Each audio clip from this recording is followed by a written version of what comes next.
Hi, I'm Chris from Airwindows, and hey, I've got something a little special today, and that is ToTape7. So, I don't know if you're familiar with earlier work I've done, like Airwindows Meter. Here, let's have a look at Airwindows Meter, and I'll make it run. I can turn this. Fancies painted full and fair. Note that we've got a bunch of high frequencies and stuff. You can do this. Tell me who's the true love I have found. Body cold and bound in soul and chains. Because this is Airwindows ToTape7. So what have we just seen here, seeing as I've taken over the entire screen with the meter? What happened was that I played an old mix of a track that I've got into Hit Record Meter. Now that's something I've been putting posts up for a while. I'm going to see whether I can't continue that stuff.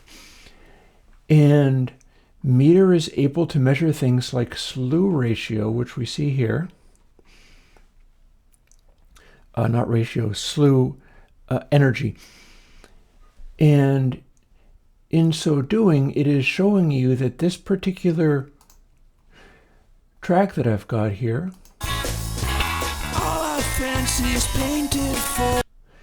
is excessively bright. And it's also kind of spacious. We see on the meter that it's not really lining up very well with a high quality sound.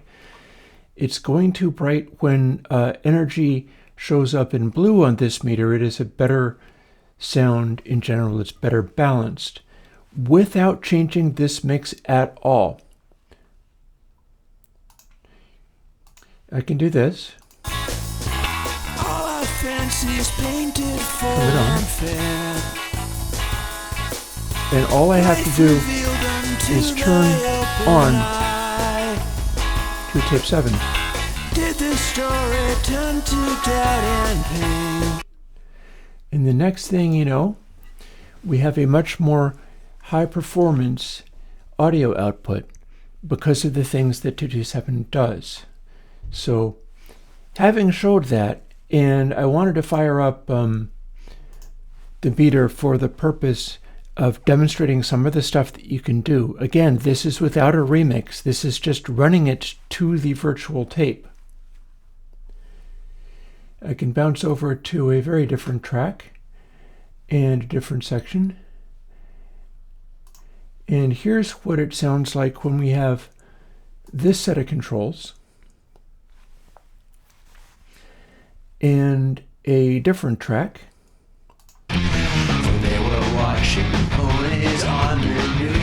Maybe I'll turn it on. They all join their hands and they set up a chant. Because this is a pretty good track where I can show what all of these things do. And I'm going to need to do that because ToTape7 is kind of a big deal. There's a lot going on in it. And I need to try to, as best I can, demonstrate how this actually works, because people were really into ToTape6, and ToTape7 is better in literally every way. So I'd better be able to explain stuff about it, including the new stuff that didn't exist in ToTape6. So we're going to start up here with the controls. Enc amount means doubly encode, and enc frequency is doubly encode frequency. You'll notice that is 0.5. Tape drive is pretty much how hard you're hitting it. That again is 0.5. Flutter, 0.5. Flutter speed, 0.5. This is not exactly the same as Flutter 2. Just about all of this you've been able to experiment with before, but just about all of this I've managed to upgrade by the time between releasing the original plugin and incorporating it into ToTape7. In particular, Flutter has a modification where it is now behaving more like a single piece of tape, because one of the things going on with Flutter 2 is individual flutters per channel. Because a tape is not a line, a tape is a 2D surface which can wiggle in various ways. It's not necessarily just only stretching and unstretching on one axis. It'll maybe let go on one side first or let go on the other side first. And that will cause stereo flutter, and that gave me a better performance on Flutter. But what this one does is it is tracking the randomness that it uses, and it'll do 2 attempts at randomness for each of the new random factors involved in the flutter. And it will pick whichever one is closer to being locked in. So it's still completely random, but it's random in the same way that my plugin TPDF Wide is, where it's going to also deliver, I'm going to move on, bias you just got in tape bias. That's what I was using to rein in the excessive high frequencies of that first track. Head bump frequency, or it actually says head frequency. Well, we know what this is. This time, however, you get to pick a frequency because the way that it worked out, it's using a biquad bandpass frequency that's stacked up in a particular way, causing it to...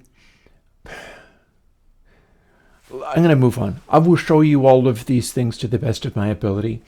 And then you're going to need to try it yourself, because there's no way I'm going to be able to cover all of this. And then deck amount and deck frequency is doubly again.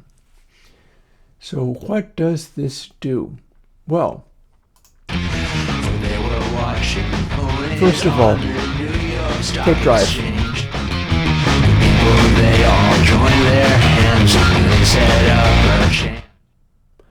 Tape drive is, of course, how hard you're hitting the virtual tape.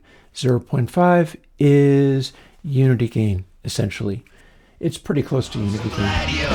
Like, let me turn it on and off for a bit. Turn it off. Turn it on. Now, this does a significant sound quality change, and I can demonstrate how I was actually doing something there by off, on.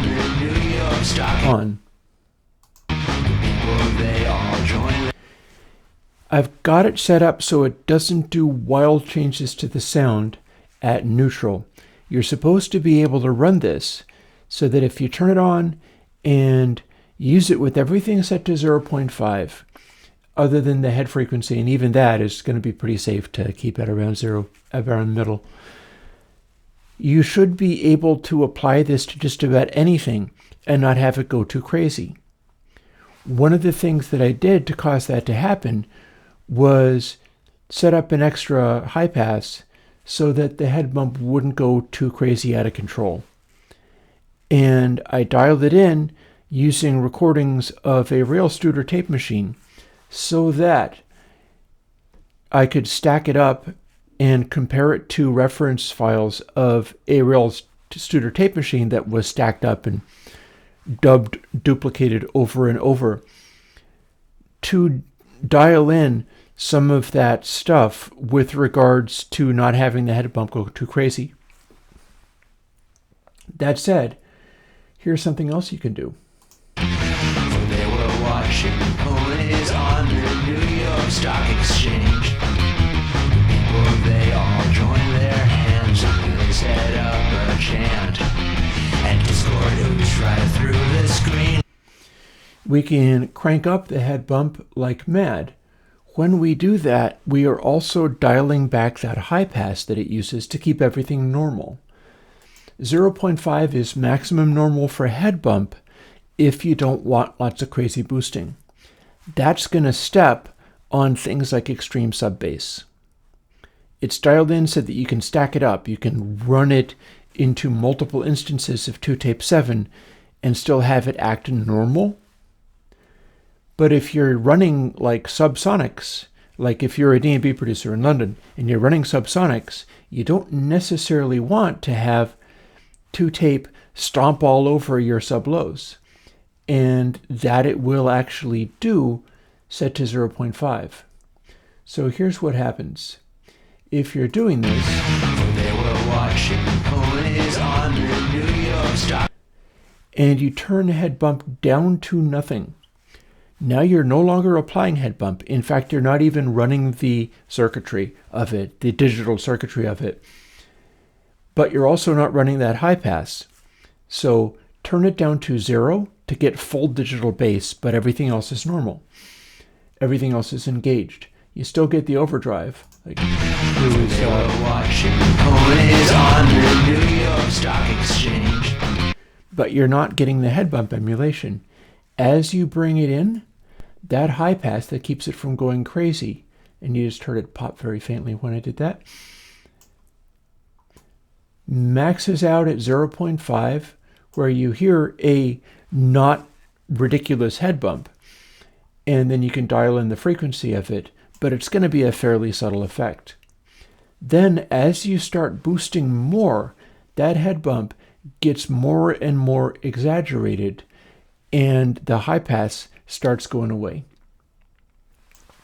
The way it behaves is it's acting like a sine function, causing the high pass to be fairly strong in most of the middle of it, and the closer you get to the edge, the more that high pass drops away. And we're going to hear that now. They were watching ponies on the New York Stock Exchange. Who's here? People, they all joined their hands and they set up a chant. And Discord oozed right through the screen like horror from Japan. And they sang. And when you have the head bump cranked up literally all the way, that high pass is no longer doing anything, but you still have all the head bump boost that you could ask for. And that's how to get the super giant bassy kinds of sounds. Now, head bump itself, this frequency has to do not so much with the head bump control itself as it does the bandpass that shapes it and stops it from throwing subsonic bass. I've got that dialed in the same way that the head bump plugin that you recently got does it. So the way that's going to work, it's going to do a thing similar to what the real tape machines do, which is it'll throw a frequency at like a head bump at 40 hertz. Let's say you're at a big old 2-track 2-inch tape machine, and the head bump for that is quite low. If you were running a smaller machine, like a 1-inch tape, that might be even higher. So you might have a head bump at twice that. As the size of the tape head gets smaller, the head bump goes higher. Also, if you are at a different tape speed, you double the tape speed from 15 to 30 EPs, and the head bump frequency doubles as well. But this is ToTape7, so pick a frequency. Figure out what's going to work. But it's going to do the same thing that a real one would do, which is that there is a little bitty notch an octave up from that frequency. And that's something that can be observed on real tape machines quite frequently. I'm pretty sure it's also going to throw a little bitty notch an octave below the resonant frequency of the head bump. That may or may not be. It's going to be cutting off the extreme lows like that anyhow, so it'll just clean things up a little bit more. Secondly, let's play with Flutter a little bit. Remember how Flutter is going to be doing closer to a real analog tape than the Flutter 2 plugin that I did, even though that is closer than what I had in ToTape6. So you can do this.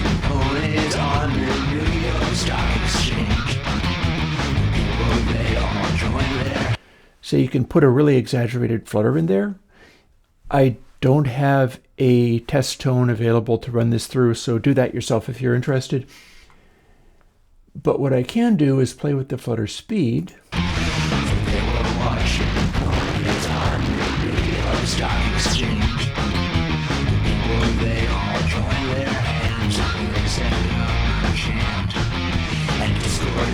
right through the screen like horror. This is designed to sound a lot more like a real thing than the craziness we got up to with Flutter 2. So if you're looking to do the trick that I had in Flutter 2, where you can take a single guitar and make it into, like you've got your thickener center guitar, and you want to make that into 5, bear with me. Supposing you tracked 2 stereo guitars, like they're heavy guitars, and then you want a thickener. So you want one to be sitting in the center, not as loud. But then you go, well, I've tracked 3 guitars, but I want it to act like 5.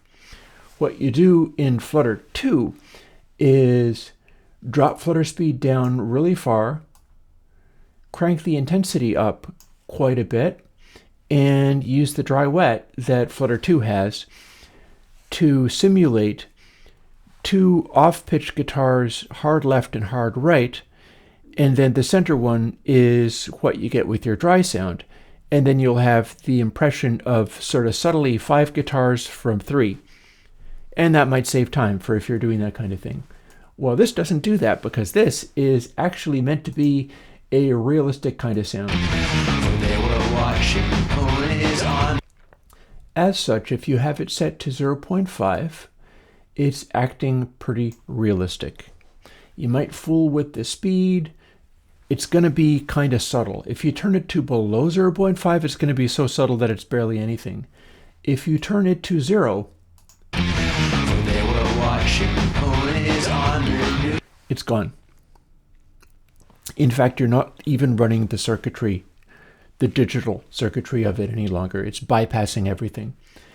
And that's because I ran into people with Flutter 2 where they complained, presumably they're running at 44.1K or something. I prefer to run everything at 96, but that's me. They found it was a cool effect, but it started stepping on their high frequencies. And that's because it's doing an interpolation that's stopping it from, it's taking an edge off of it because it's doing a frequency bend on the delay things.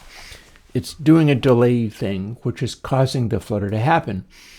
And so if you've got it set to 0.5, it's probably going to step on highs a little tiny bit compared to modern digital processing. But it's not going to be an obvious wavy wobbly kind of scenario until you do this. They were watching ponies on the stock exchange. People, they all joined their hands and they set up a chant. And Discord was. I think you can probably get to most Flutter settings that you would want using this. It's my best guess anyhow. And so that's another one where set it to 0.5 if you want it to act normal. Exaggerated if you want it to act exaggerated. Cut it if you want the thing to not do anything. And obviously you can't cut tape drive because tape drive is just They were watching on the ding. New York Stock Exchange. But we have one more detail that I'm going to try to cover before wrapping this video up.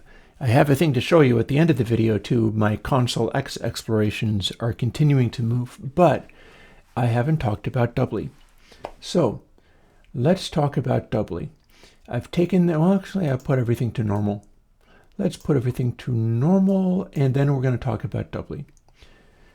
So if you set amount to 0 and 0, it will do nothing, because you will have disabled it completely. And that'll work kind of like ToTape7. So you don't have to run this if you don't want to. Dubly is, of course, my take on the famous noise reduction system that is the sound of the 70s. It's not exactly the same, but it gives you the ability to do certain things. And in fact, that's part of what I was doing when fixing that track right up at the beginning. Dubly can do this. I'm going to boost encode amount to excessive amounts, and then you will hear what it sounds like all by itself. They were watching ponies on the New York Stock Exchange. It makes a sort of brightness quality. Now I'm going to do the same with decode amount. Note that it's not going to just go to super darkness quality because it works differently than that. were watching ponies on the New York Stock Exchange. People, they all joined. Instead, you start hearing the same thing over again. You start hearing this high frequency zing going on. That's because the Dubly algorithm works by making a kind of compressy sound like this. They were watching ponies on the New York Stock Exchange. And then on playback, it generates the same type of sound but subtracts it instead of adds it. That's how Dubly, of famous use in the 70s, worked, except for they were using a different style of compression, but roughly the same amount that I'm using here. Encode frequency and decode frequency are a separate thing. I'm going to leave it cranked all the way up and then move it now. They were watching ponies on the New York Stock Exchange. People, they all joined their hands and they Low. set up a chant and discord. And then if I shut that off all the way and turn decode amount up all the way, I'm going to move the decode frequency now. They were watching ponies on the New York Stock Exchange. So the frequency control is basically like an IIR filter. It's a simple high-pass filter for both of these. But instead of having it built into a little gray box that you don't get to fool with, you get to tweak this one. So the normal setting is going to be 0.5.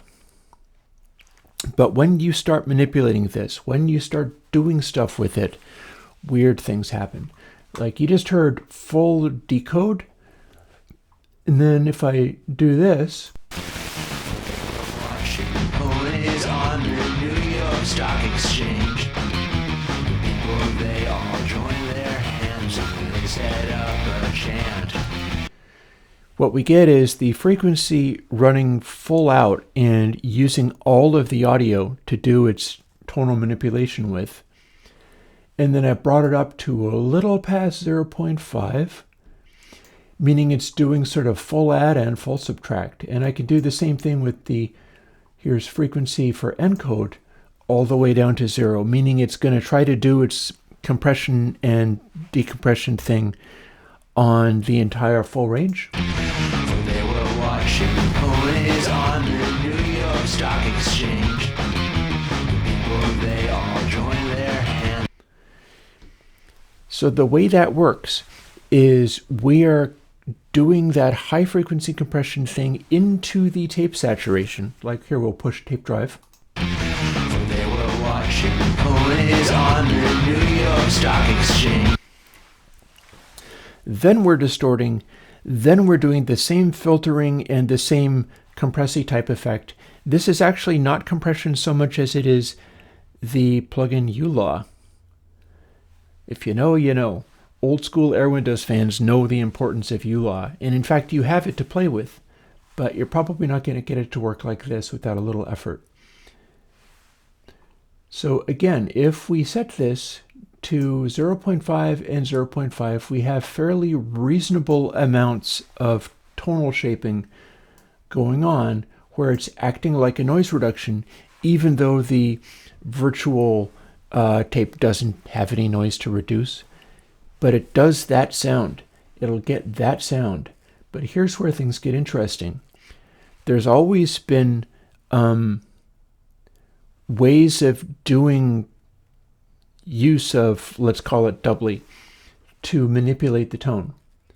So what we're going to do is the Dubly Encode at its fixed setting, at its preset, and then we're going to take away the decode, and we're going to get a sound that is kind of like certain 80s tracks. They were watching ponies on the New York Stock Exchange.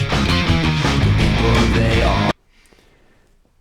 Mind you, maybe that's a little bright. I don't think I even talked about bias. Check this out. They were watching ponies on the New York Stock Exchange.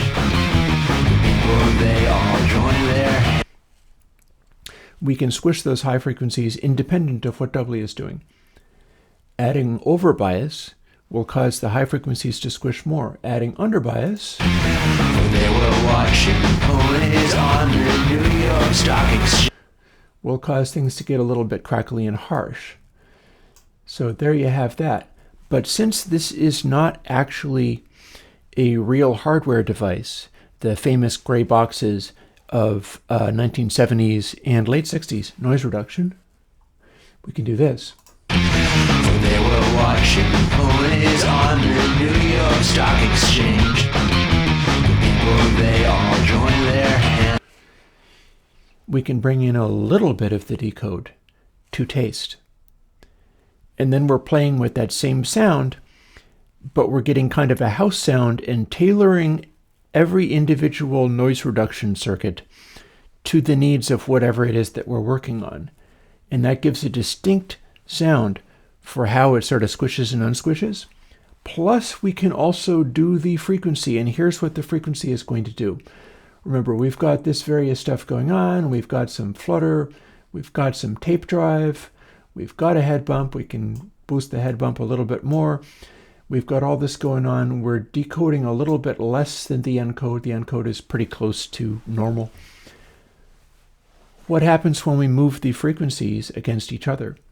And I will tell you, if we move the encode frequency to be higher, increase its number, make it go higher, the boost is at a higher frequency, but the decode is still at the same one. And that's going to cause the slight boostiness to be only in the extreme highs rather than the medium highs, like this. They were watching ponies on the New York Stock Exchange. The people, they all joined their.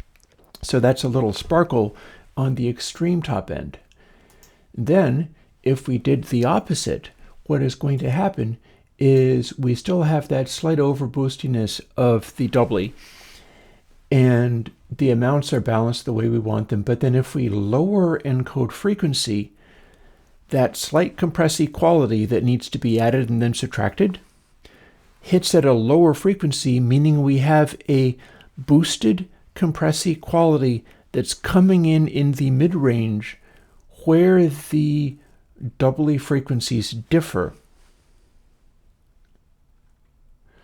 Let's set it to be exactly, or as near exactly as I can get it in convenience. Close enough. Encode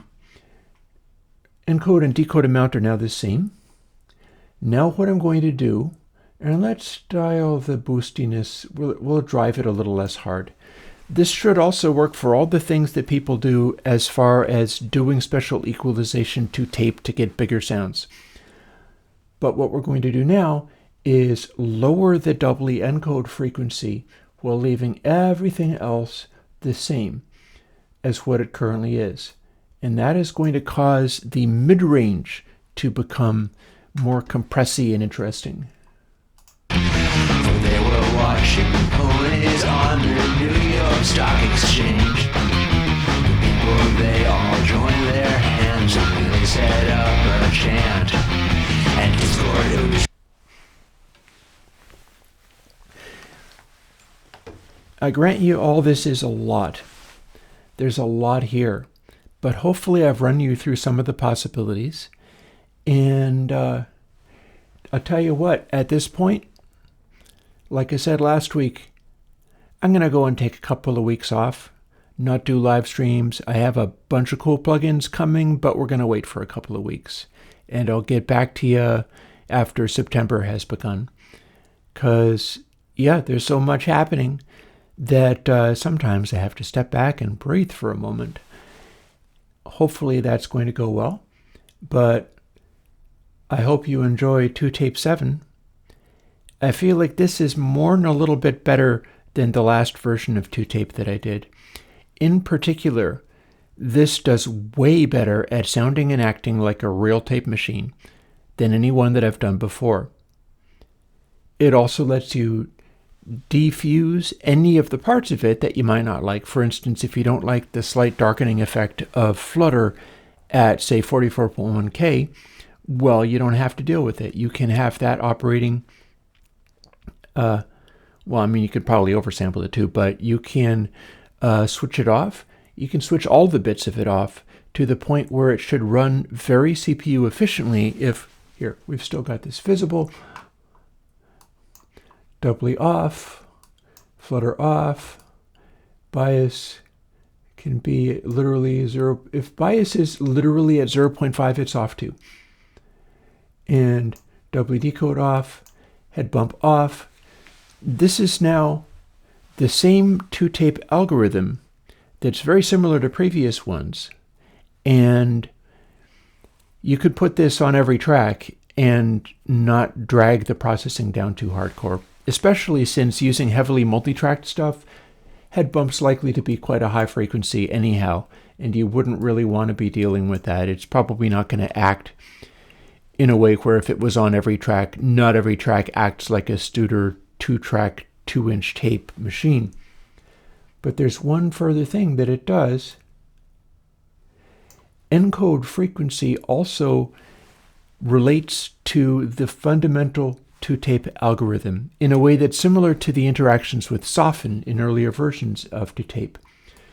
So if you run just this and manipulate encode frequency, even with all of this stuff switched off, you'll still be able to tune in the sound with just these two controls, and bias if you want it.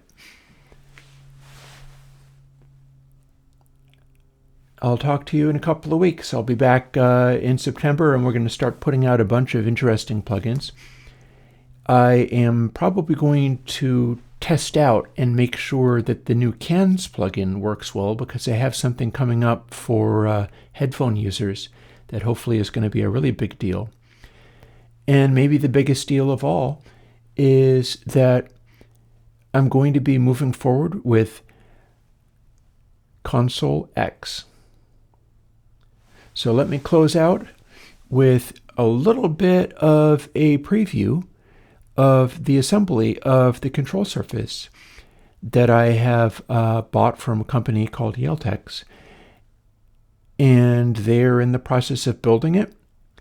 When they have built this control surface, I will get to use it with my instance of Console X and make it available. Like if other people want that same control surface, I will let you go and select that and have it built.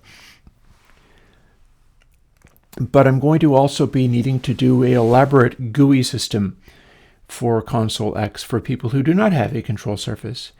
And all that's going to be a lot of work and really exciting. So I'll catch up with you folks later after I take a couple of weeks,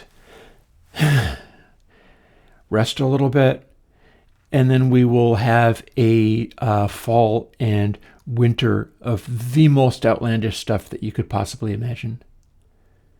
But we'll get into that later.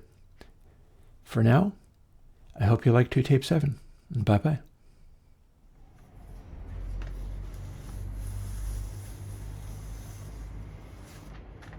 Okay.